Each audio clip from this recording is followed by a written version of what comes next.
Before this video begins, I would just like to thank my Asbantium level patron, Fallon Cortez. Thank you for supporting the channel.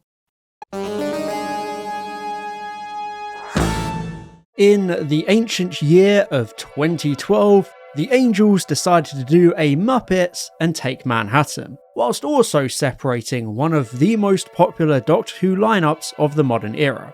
Oops, spoiler, but come on, it's been 13 years now. People didn't even know about K-pop back then, and now you can't go 5 minutes without someone on Twitter having a meltdown because their K-pop idol breathed near another woman. Anyway, Angels Take Manhattan is a Doctor Who episode you all know I don't even like. But the big emotional climax of it sees the Doctor lose his companions Amy and Rory to the Weeping Angels, who send the couple back to 1930s New York, where they live out the rest of their lives until they die naturally. It made lots of people cry and lots of people remember it fondly. It's always considered one of the most heartbreaking departures in the show. Even though, obviously, that's Clara's, but you're not enlightened enough to admit that yet. One day you'll be ready. But despite this popularity, there's a big plot hole.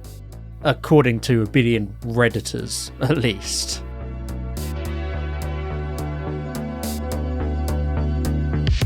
So, what is that plot hole? Well, the Angels Take Manhattan sees a lot of time travelling happening. People are zipping about all over the place, and of course, the Weeping Angels are operating a whole battery farm to feed off their victims. It's very much a Moffat-y time-travelling spectacular. The episode repeatedly emphasises how the TARDIS can't safely travel here. It needs River Song's intervention to get there in the first place, and then it's too dangerous even after that. So when Amy is faced with the decision of leaving Rory to die alone, or joining him and giving up the Doctor, it's once again stated that the Doctor can't just go back and pick them back up, because he can't travel there anymore. It makes sense, it's a tragic roadblock to limit him. But some people, over the course of the last 13 years, have always questioned this with the simple idea of, why can't he land somewhere like New Jersey and get the train in to collect them? First of all, I don't even think the Doctor wants to go to New Jersey, let's be fair. But it does seem like a logical plot hole. There's nothing wrong with the time period itself. The TARDIS just can't land in New York during the time Amy and Rory find themselves lost there. So no wonder people always bring it up. Except they're wrong. There is no plot hole. And not in the sense that there are definitely no files regarding a certain island in the Caribbean and its owner.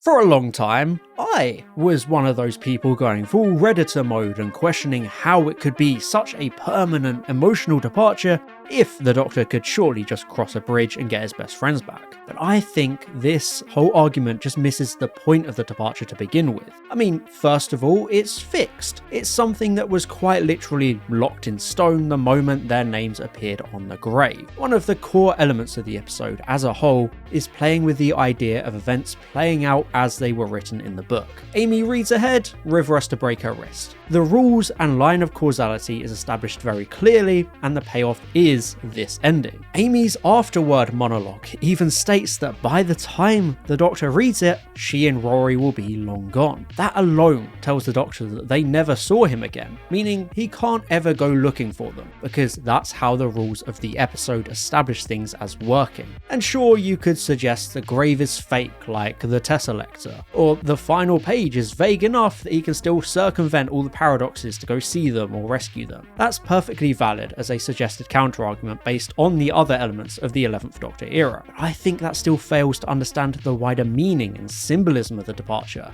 and the later Moffat era cornerstone of letting go.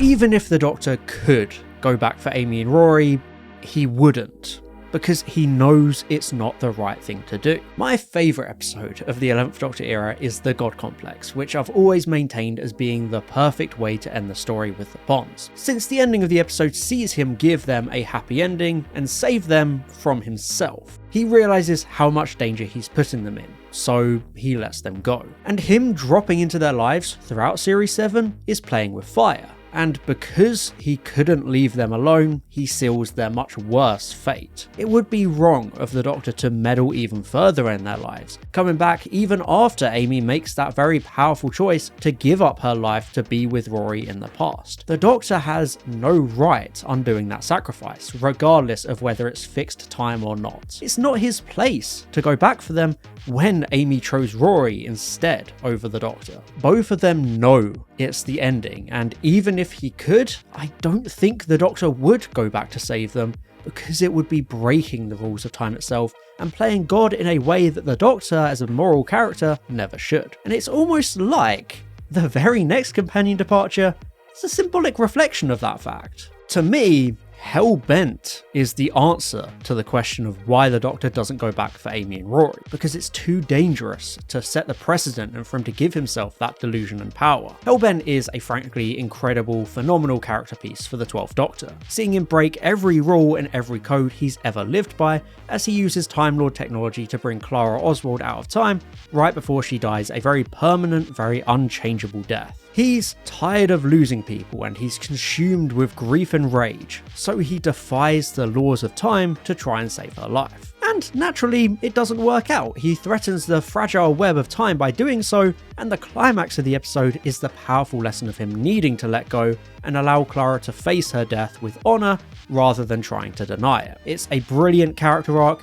and I feel like you can see it very much as a what-if scenario of the Doctor trying to go back for Amy and Rory. Because again, even if it wasn't a fixed point in time, history that quite literally has to happen, it would be morally wrong of the Doctor to try and go back for Amy and Rory, people whom he lost fair and square. The 12th Doctor does what he does because of the 11th Doctor's previous restraint with the Ponds, and the lesson of Hellbent is very much that the 12th Doctor was entirely in the wrong in that episode, becoming a mad god trying to defy nature, like the legend of Emperor Caligula declaring war on the sea itself. The 11th Doctor just knew that was it, and he had to mourn the Ponds, rather than trying to undo their loss.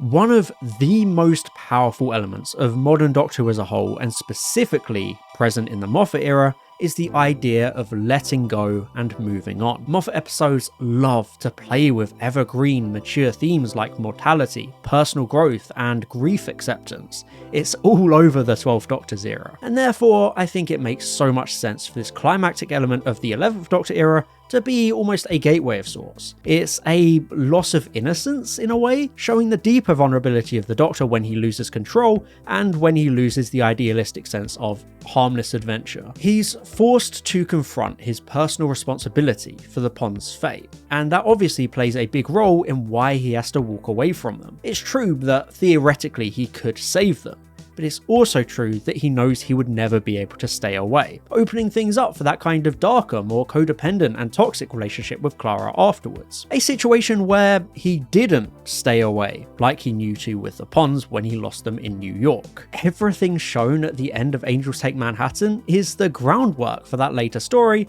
and I think the personal responsibility is the absolute core of it all. Getting a bus into town and whisking them away from their fate isn't the Doctor thing to do. There's always been a divisive and infamous cheapness with how Moffat writes his companion departures. I mean, hell, even Russell T Davies did it too in his first era. They don't kill off the characters in some traditional TV fashion. They banish them to other universes, time periods, or give them a bonus run of life to give them a happy ending without undoing the narrative drama of their departures. But the fact that Moffat very firmly emphasised that the Doctor can't go back for Amy and Rory shows that even if the time and place can be circumvented as some kind of loophole, their deaths themselves are fixed events per the rules stated in the same episode. And it's also a moral lesson of the Doctor knowing when it's over. It's a powerful character moment of him realising he pushed them too far and he got them killed, so he has no right to meddle further when Amy and Rory have already made peace with their fate? I feel like the answer isn't just that the Doctor can't go back for Amy and Rory, it's that even without the timeline issues, he knows he shouldn't either way. And that's a big part of the character drama and the tragedy of it all. Him never getting the chance to say goodbye, because he has to exercise the same self-restraint Moffat later picks back up on in Hellbent to great effect. Hellbent is the answer to that question. But again, people aren't ready for the truth of Hellbent being the undisputed peak. But yeah, that's it. Sorry, this was kind of a short, rambly kind of video. I'm still getting over COVID. I hope you all enjoyed, and hopefully now things make a little bit more sense regarding Amy and Rory's exit. Thank you very much for watching, and as always, I'll see you in the next one. Bye bye. By the way, stay away from New Jersey. And I'd just like to thank my Asbantium level patron, Fallon Cortez, my Diamond level patrons, That One Sleep No More fan and Valtar, my Platinum level patron, Matthew Burns, and all my Gold level patrons, Chris Douglas, Daniel Shillito, and James Aleula Waterhouse. Thank you for supporting the channel.